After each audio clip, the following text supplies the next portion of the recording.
The first thing Daniel noticed was the lawn. It was too perfect, not in the normal suburban way. This was different. The lawn next door looked mathematically perfect. Daniel Harper stood at his kitchen sink early Monday morning, holding a mug of coffee that had already gone cold. Outside, dawn spread pale blue light across the quiet neighborhood. The streets were empty except for a newspaper car. Next door, his neighbor Greg was mowing the lawn at 5:12 in the morning. Daniel frowned.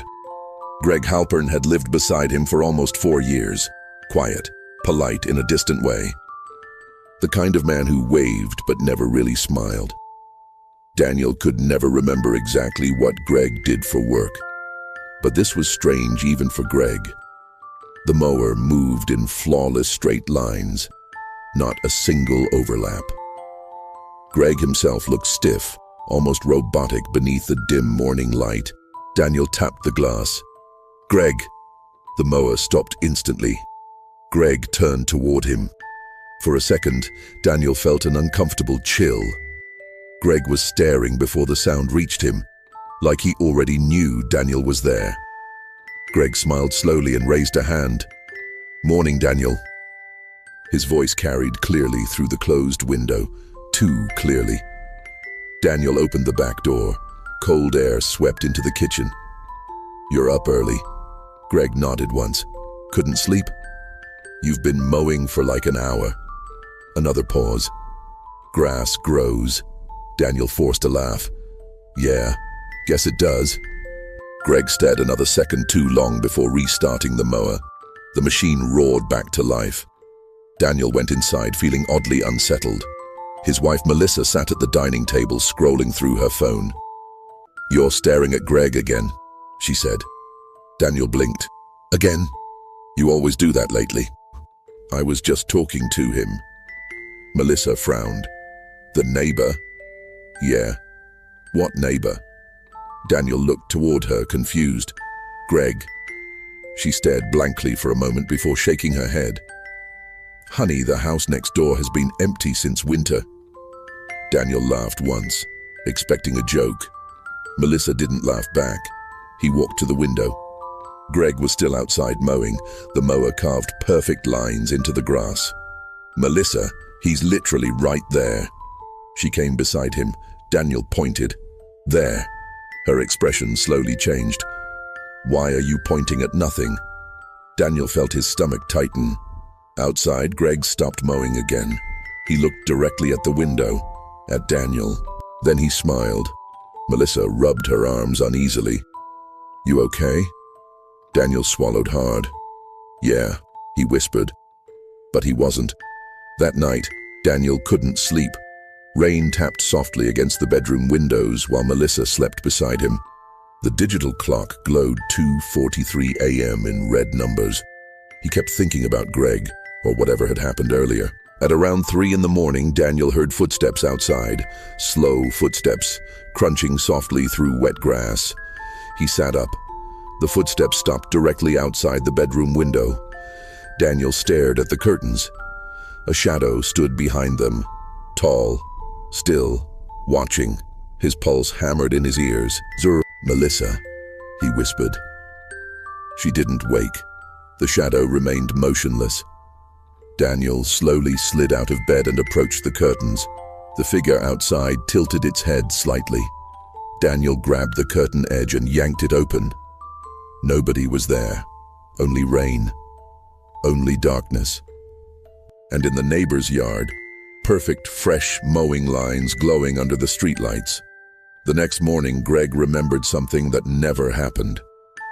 Daniel was getting the mail when Greg walked over. "Morning," Greg said. Daniel eyed him carefully. "Hey," Greg smiled casually. "Thanks again for helping me move that couch Saturday." Daniel stared. "What couch?" "The leather one." "I didn't help you move a couch." Greg's smile faltered for half a second. "Yes, you did." "No, I didn't." "You came over around noon." Daniel shook his head slowly. "Greg, I was in Milwaukee all Saturday." Greg blinked. For the first time since Daniel had known him, the man seemed genuinely confused. "Oh," A strange silence stretched. Then Greg smiled again. Right.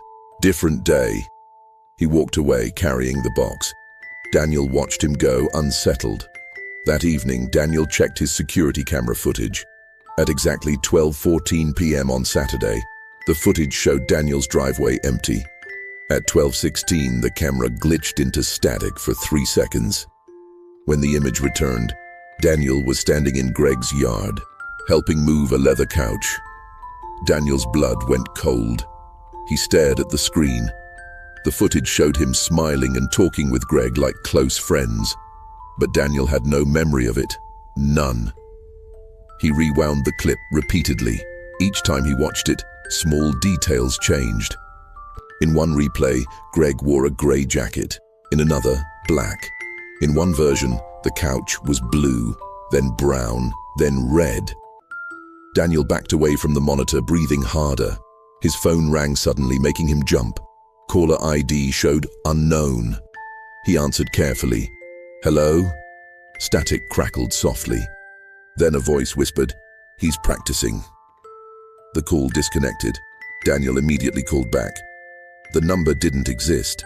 That night he dreamed of Greg standing in the middle of Maplewood Lane while dozens of identical suburban houses stretched endlessly.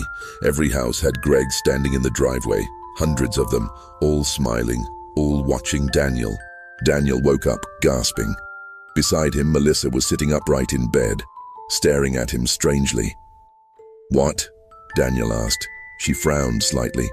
"You called me Sarah." Daniel froze. "What? In your sleep?" "That's impossible." Melissa looked disturbed. "You kept saying you missed Sarah." Daniel's throat tightened. "Who's Sarah?" "I thought you were going to tell me." Daniel shook his head slowly. "I don't know any Sarah." But somewhere deep in his mind, the name felt familiar. The next few days became worse. Tiny things kept changing. At work, Daniel's co-worker insisted they'd eaten lunch together at a restaurant Daniel had never visited. His email inbox contained replies to messages he never sent. A framed family photo in the hallway showed Daniel standing beside a woman who wasn't Melissa, a woman with dark hair, Sarah. When he showed Melissa the photo later that evening, the woman was gone. The picture was normal again. Daniel started keeping notes. Tuesday, Greg remembers false events. Melissa claims house was empty. Camera footage changes. Sarah. Wednesday, mailbox moved from curb to porch. Don't remember moving it. Greg waved before seeing me again. Wednesday night, dreamed of identical neighborhoods. Thursday, co-worker called me Dan instead of Daniel. Said everyone calls me that. Nobody has ever called me Dan. When Daniel reread the notes Friday morning, several sentences had changed in his handwriting. Wednesday night, dreamed of red houses. Thursday, Greg called me Dan. Friday, stop noticing. Daniel didn't remember writing that last line. His hands trembled. He looked outside. Greg stood motionless in his driveway, staring directly into Daniel's kitchen. Then Greg slowly lifted one finger to his lips. Quiet. Daniel immediately closed the notebook. His breathing became shallow. For the first time, he truly considered leaving. Not for a few days, forever. That evening, rain hammered against the streets of Maplewood Lane while Daniel drove toward the local library. He needed something real, something that existed outside his own head. The library was nearly empty. Only the soft hum of fluorescent lights echoed through the building. Daniel sat at an old public computer near the archives section and searched the neighborhood online. Most results were harmless. Real estate listings, school announcements, community events. Then one article appeared. Local man missing after disturbing 911 call. Daniel clicked it. The article was dated 11 years earlier. A resident named Michael Reeves had vanished after repeatedly telling police that his neighbor had been replaced. Daniel's pulse quickened. According to the report, Reeves became paranoid over several weeks before disappearing completely. Police suspected a mental breakdown. But one quote made Daniel's stomach tighten. "He looks the same," Reeves told dispatchers during his final call. "But every day he remembers more things that never happened, and people keep forgetting the old version." Daniel leaned closer to the screen. His hands shook as he searched the missing man's address. House 214, Greg's house. Thunder rumbled outside. Daniel copied the article link onto his phone and hurried toward the exit. As he reached the doors, a voice stopped him. "You shouldn't dig." Daniel turned sharply. An elderly librarian stood beneath the dim entrance light holding a cart of books. Her pale eyes darted nervously toward the parking lot. "Excuse me?" She stepped closer. They noticed curiosity. Daniel frowned. "Who notices?" The woman swallowed. "My husband disappeared the same way." A chill crawled down Daniel's spine. "What are you talking about?" The librarian lowered her voice to almost a whisper. "It starts with memories." She glanced outside again, then faces. Lightning flashed through the windows. For 1 second, Daniel thought he saw dozens of people standing motionless in the rain outside the library, watching. The lights flickered. When Daniel looked again, the parking lot was empty. He turned back toward the woman, but she was gone. Only the empty cart remained. Daniel hurried inside, searching the front desk. A young man looked up from a computer. "Can I help you?" The older woman who was just here. The clerk frowned. "What older woman?" "The librarian." "I'm the only one working tonight." Daniel slowly backed away.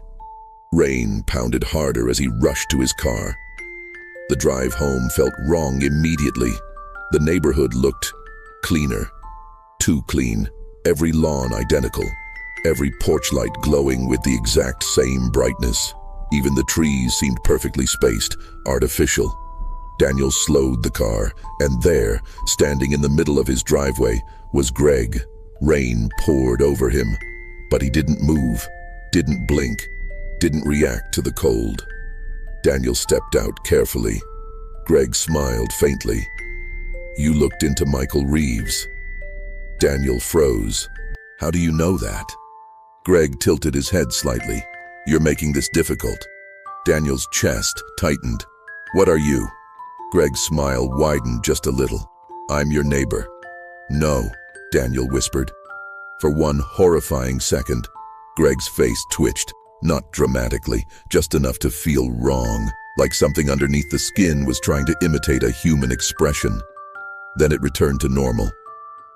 "You should stop resisting," Greg said softly. Daniel backed away. "Resisting what?" "The adjustment." Rainwater dripped from Greg's face while he stepped closer. "You've noticed because you're observant. Most people never notice." Daniel's voice cracked. "Notice what?"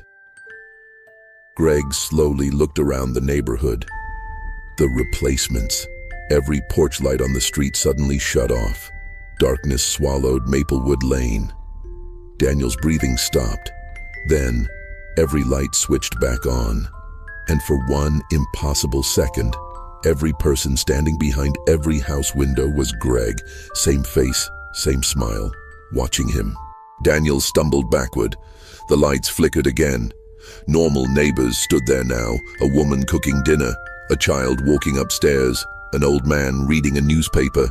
Normal, completely normal. Greg smiled calmly. "You'll adapt eventually." Daniel ran inside. He locked the front door, then the back door, then every window. Melissa sat on the couch watching television. She looked up calmly. "You okay?" Daniel rushed to the window. Greg's driveway was empty again. "Melissa," Daniel said breathlessly, "we need to leave." She frowned. "Leave where?" "This neighborhood." "Why?" "Because something's wrong with Greg." Melissa stared blankly. "Who's Greg?" Daniel slowly turned toward her. "The neighbor. Nobody lives next door." "No," Daniel whispered. Melissa muted the television. "Honey, you're scaring me." Daniel pointed toward the house beside theirs. "Him! Greg! He's been there for years. Melissa stood carefully. Her expression shifted from confusion to sadness. "Daniel," she whispered gently, "you've lived alone here since your divorce." The room suddenly felt cold. "What? There's no Melissa?" Daniel stared at her. His breathing became uneven. "No, you've been alone for almost 3 years." Daniel shook his head violently. "That's not possible." Melissa smiled softly, and Daniel realized something horrifying. He couldn't remember meeting her, couldn't remember their wedding, couldn't remember anything before Maplewood Lane. Her smile widened slightly. Adjustment takes time. The television screen suddenly exploded into static. Daniel turned toward it instinctively, and in the reflection, Melissa wasn't standing behind him. Greg was. Daniel spun around. The living room was empty. No Melissa, no sound, only static hissing from the TV. Daniel grabbed his car keys and ran. Rain blurred the streets while panic consumed him. He drove without direction, but every neighborhood looked the same. Same mailboxes, same lawns, same houses. At one intersection, Greg stood beneath a flickering street lamp. 5 blocks later, he stood beside a gas station, then outside a pharmacy, always smiling, always watching. Daniel's hands shook violently on the steering wheel. Finally, he spotted a 24-hour diner beside the interstate. Warm yellow lights glowed through the windows. People laughed inside. Normal people. Daniel almost cried with relief. He rushed inside and collapsed into a booth. An exhausted waitress approached him. "What can I get you?" "Coffee." She nodded sympathetically. "Long night?" "You could say that." Daniel rubbed his face while trying to steady his breathing. The waitress returned moments later with coffee, but as she placed the cup down, she paused. Her eyes shifted nervously toward the windows. "You shouldn't have come here." Daniel's stomach tightened. "What?" She leaned closer. They followed disruptions before Daniel could respond. The diner lights flickered, once, twice. Then every customer inside slowly turned toward him simultaneously, smiling. Daniel shot out of the booth. Outside, rain hammered the parking lot while dozens of faces stared at him through the diner windows, every smile identical, every stare empty. Daniel jumped into his car and sped back onto the highway.